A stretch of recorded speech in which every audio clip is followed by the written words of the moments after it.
दोस्तों, कहा जाता है कि मन के जीते जीत है और मन के हारे हार।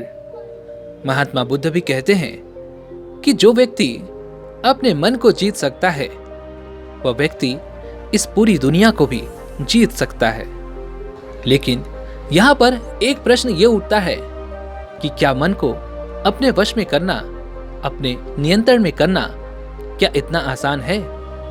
दोस्तों, आप अपने भीतर जब इस सवाल का जवाब ढूंढने की कोशिश करेंगे तो अधिकांशतः लोग यही कहेंगे कि मन को वश में करना बहुत कठिन है, इस पर नियंत्रण पाना लगभग नामुमकिन है।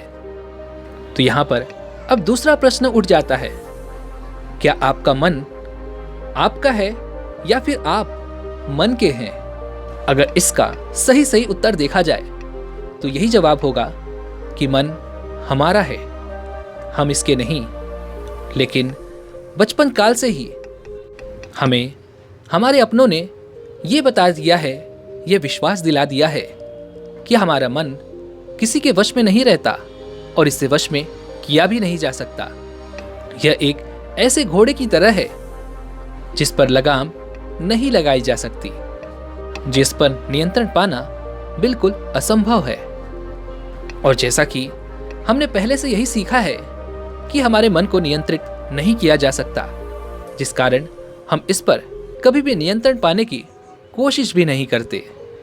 लेकिन आज की ये वीडियो आपको यही बताने वाली है कि आप अपने मन पर पूरी तरह से नियंत्रण पा सकते हैं, इसे आप अपने वश में कर सकते हैं और अपने हिसाब से इसे चला सकते हैं। और आपके मन में जो आपका विश्वास है कि इस पर काबू नहीं किया जा सकता, आज इस वीडियो के माध्यम से वो विश्वास भी पूरी तरह से खत्म हो जाएगा। और दोस्तों, ये जानने के लिए आपको इस कहानी के अंत तक बने रहना होगा।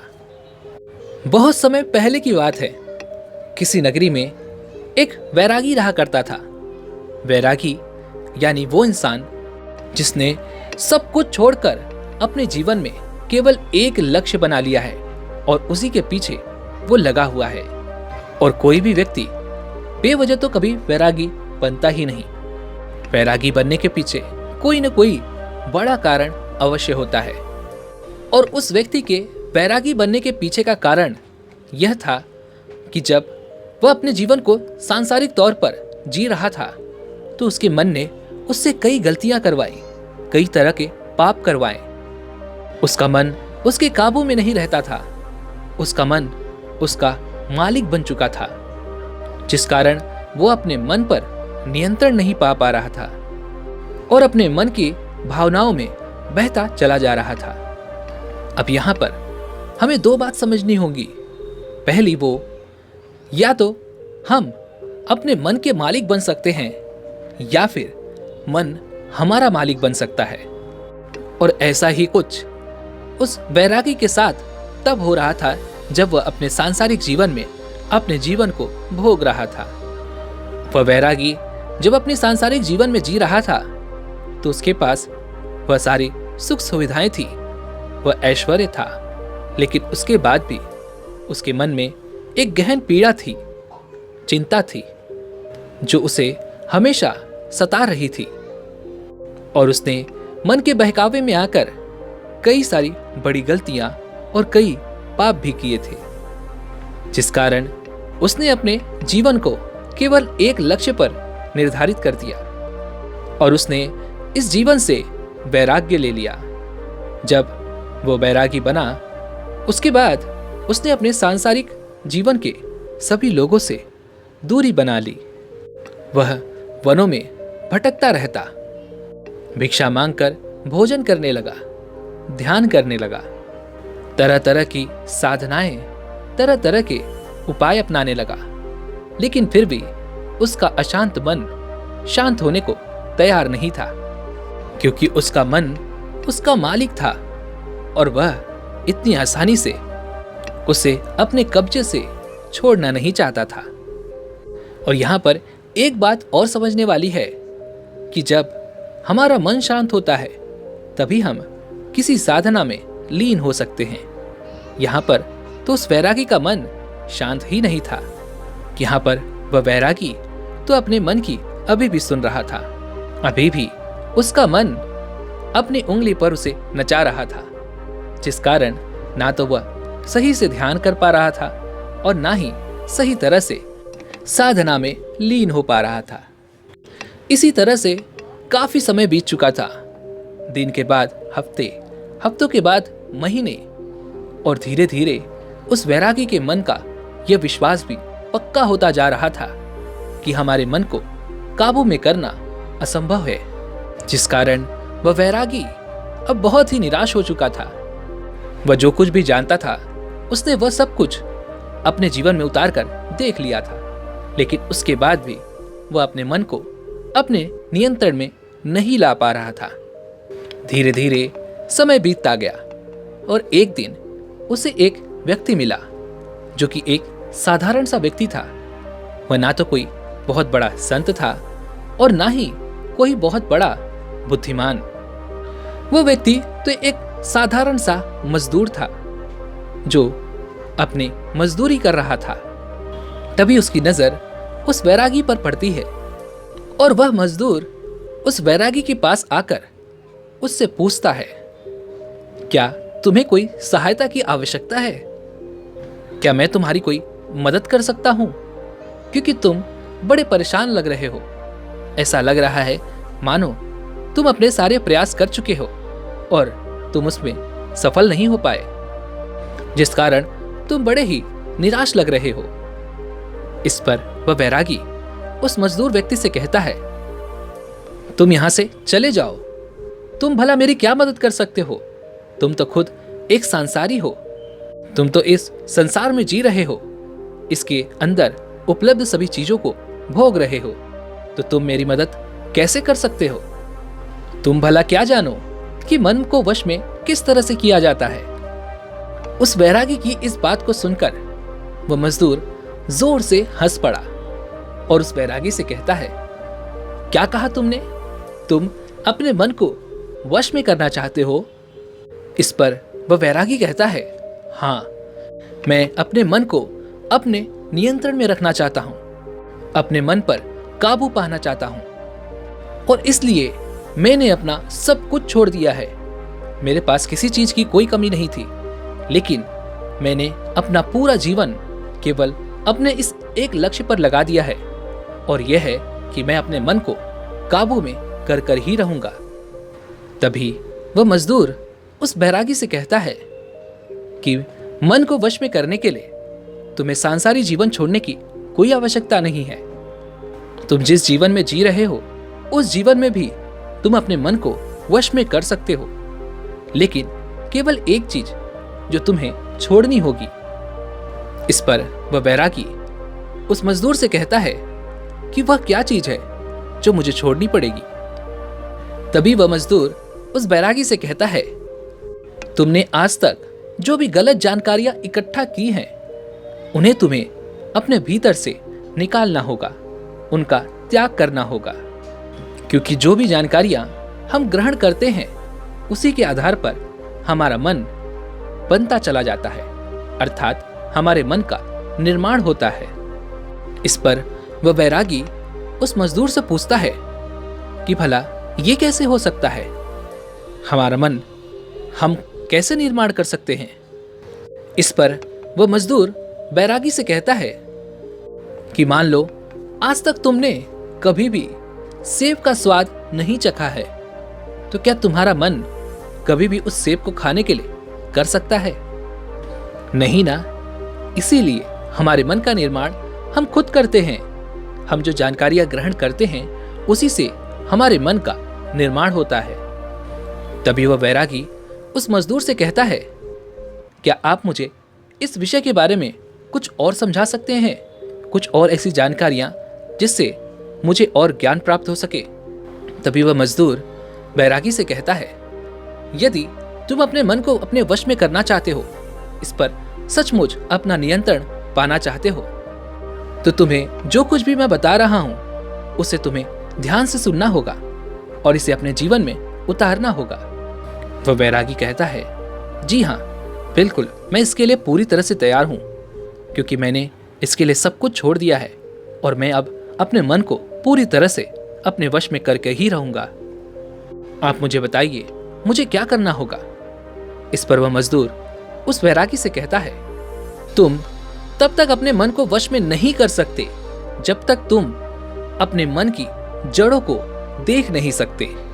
जिस प्रकार जब एक बीज पौधे में परिवर्तित होता है तो उसकी जड़ें मिट्टी में नीचे की ओर धंसती चली जाती हैं, वह अपनी जड़ों को फैलाता चला जाता है। जितनी ही वह जड़ मजबूत होगी उतना ही वो पौधा मजबूत होता जाएगा। इसी प्रकार हमारा मन भी है, इसकी भी कुछ जड़ें होती हैं जो जानकारियों के आधार पर होती हैं। इसीलिए हमारा मन हम खुद निर्माण करते हैं, और वो भी उन जानकारियों के आधार पर जो हमने बचपन से अभी तक ग्रहण की हैं। और हमारे भीतर जानकारियां ग्रहण करने के 5 द्वार होते हैं।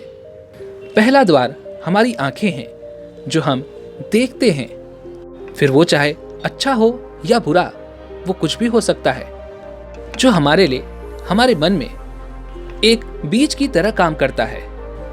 दूसरा द्वार हमारे कान हैं, जिनसे हम सुनते हैं अच्छी बुरी सभी प्रकार की बातें, सभी प्रकार की जानकारियां, जो बीज को अंकुरित करने का काम करते हैं। तीसरा द्वार है हमारी जीभा, जिससे हम किसी भी चीज का स्वाद चखते हैं, और यह स्वाद हमारी याददाश्त के तौर पर हमारे मस्तिष्क में हमेशा के लिए एक याद बनकर रह जाती है। चौथा खुशबू या बदबू, जो भी हम सूंघते हैं, ये सारी एक याद बनकर हमारे दिमाग में दर्ज हो जाती है। और पांचवा है याददाश्त। जिस चीज को हम एक बार कर लेते हैं उसे हम बार बार भी कर सकते हैं, और ये हमारे मन में याददाश्त के तौर पर दर्ज हो जाती है। इन 5 तरीकों से हम अपने जीवन में, हम अपनी जीवन शैली से, अपने आसपास के लोगों से, अपने समाज से जो भी जानकारियां इकट्ठा करते हैं, ये सभी जानकारियां हमारे अंदर एक बीज के तौर पर हमारे मन में चलती चली जाती हैं, और धीरे धीरे यह एक पौधा, और पौधे से फिर एक वृक्ष का रूप ले लेती हैं।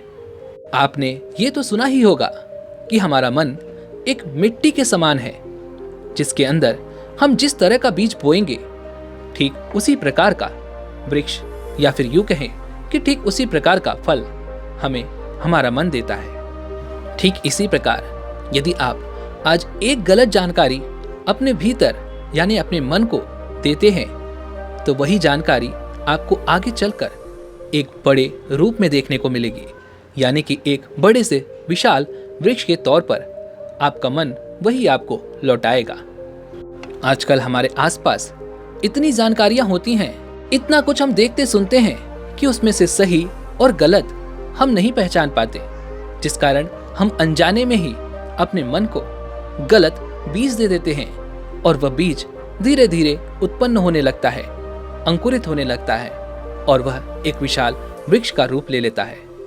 और यही वृक्ष आपको भविष्य में भटकाता रहता है, जिस कारण आप अपने मन पर कभी भी नियंत्रण नहीं पा पाते, ना ही अपने मन पर कभी काबू कर पाते हैं। आगे वह मजदूर उस बैरागी से कहता है, ठीक इसी प्रकार तुमने भी अपने मन को पहले से ही बहुत सारी गलत जानकारियां दी हैं, जो आज एक बड़े से विशाल वृक्ष का रूप ले चुके हैं। तुमने अपने मन के अंदर गलत बीज बो रखे हैं, और इसी कारण आज तुम अपने मन को अपने काबू में नहीं कर पा रहे हो। उस वैरागी को उस मजदूर की सारी बातें समझ में आ चुकी थी।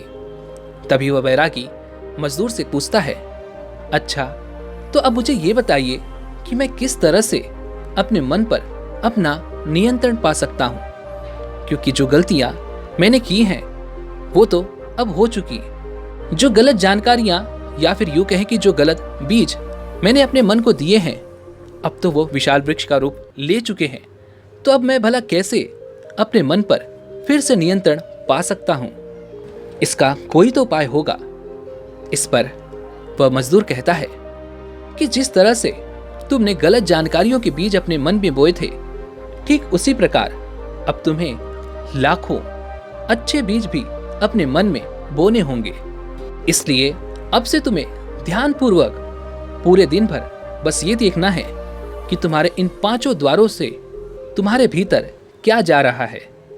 तुम्हें इस पर ध्यान देना होगा कि जो जानकारी तुम्हारे मन में जा रही है, अर्थात तुम्हारे भीतर जा रही है, वो सही है या फिर गलत। इस पर वह वैरागी उस मजदूर से कहता है, अच्छा ये तो ठीक है, लेकिन मुझे ये कब तक करते रहना होगा? तभी वह मजदूर कहता है कि तुम्हें इसे जीवन भर यूं ही करते रहना होगा। जिस प्रकार तुम अच्छे भोजन खाने की इच्छा रखते हो, ठीक उसी प्रकार तुम्हें अपने दिमाग को भी अच्छा भोजन ही देना होगा। यदि तुम आज अपने दिमाग को सही भोजन दोगे तो वो आगे चलकर तुम्हारे लिए सही तरीके से काम करेगा, और तुम अपने दिमाग को गलत जानकारियां या गलत भोजन दोगे तो ठीक इसी प्रकार से ये तुम्हारे लिए गलत काम करेगा। गलत जानकारियां तुम्हारे अंदर बढ़ता चला जाएगा। इसीलिए इस पूरे जीवन भर तुम्हें अपने अंदर अच्छी जानकारियां भरनी होंगी। तुम्हारे भीतर क्या जानकारी सही है, क्या गलत है, इस पर ध्यान देना होगा। और तुम्हारे भीतर जो जानकारियां जा रही हैं वो सही है या गलत, इस पर भी तुम्हें ध्यान देना होगा। इस जीवन में हर पल तुम्हें 2 विकल्प मिलेंगे। पहला जो तुम्हारे लिए सही होगा, और दूसरा जो तुम्हारे लिए गलत होगा। और इसका चुनाव तुम्हें ही करना होगा। तुम्हें ही यह समझना होगा कि तुम्हारे लिए क्या सही है और क्या गलत। पर मेरी एक बात याद रखना कि जब भी तुम सही का चुनाव करोगे तो शुरुआती में तुम्हें थोड़ी सी तकलीफ होगी, थोड़ी सी पीड़ा उठानी पड़ेगी, लेकिन यह पीड़ा ज्यादा समय के लिए नहीं होगी। आगे चलकर यह पीड़ा ही तुम्हें मीठे फल प्रदान करेगी, और इससे तुम्हें यह भी पता चल जाएगा कि तुमने अपने लिए क्या सही चुना है। और जितना तुम अपने लिए सही चुनते जाओगे, जितने सही बीज तुम अपने मन में बोते जाओगे, उतना ही यह बीज तेजी से अंकुरित होंगे और आगे चलकर यह भी एक विशाल वृक्ष का रूप लेंगे। और जितना ज्यादा तुम अपने मन में यह बीज बोते जाओगे, उतनी ही जल्दी तुम्हारे मन में जो गलत बीज हैं उनकी संख्या कम हो जाएगी। और जब उन गलत जानकारियों की, उन गलत वृक्षों की संख्या कम हो जाएगी, तब तुम्हारा मन तुम्हारे नियंत्रण में आना शुरू हो जाएगा, और तब तुम इस पर अपना नियंत्रण पा सकोगे। मगर इसके लिए तुम्हें आज से और अभी से इस प्रयास को शुरू करना होगा और इस पर निरंतर बने रहना होगा, क्योंकि अच्छी आदतें अपनाने में हमें थोड़ा समय लगता है। और अच्छी आदतों का जो रास्ता होता है वो शुरुआत में हमें थोड़ी सी पीड़ा अवश्य देता है, लेकिन बाद में जब हम मंजिल पर पहुंचते हैं तो वहां पर जो सुख, आनंद और जो फल मिलता है वह हमें गलत रास्ते पर चलकर कभी नहीं मिल पाता। उस वैरागी को उस मजदूर की सारी बातें समझ में आ चुकी थी। उस वैरागी ने उस मजदूर का धन्यवाद किया और फिर उसने मजदूर की सारी बातें अपने जीवन में उतारनी शुरू कर दी। दोस्तों, मुझे उम्मीद है कि आप आज ये जरूर समझ चुके होंगे कि आप अपने मन को किस तरह से काबू में कर सकते हैं, अपने मन पर किस तरह से अपना नियंत्रण पा सकते हैं। उम्मीद है कि आपने आज की इस वीडियो से जरूर कुछ न कुछ सीखा होगा। तो आज की इस वीडियो को लाइक और अपने दोस्तों के साथ शेयर करना बिल्कुल मत भूलिएगा। साथ ही साथ हमें सपोर्ट करने के लिए चैनल को सब्सक्राइब और घंटी बटन को भी जरूर से दबा दीजिएगा। चलिए मिलते हैं ऐसी एक और वीडियो में, तब तक के लिए अपना ख्याल रखें। धन्यवाद।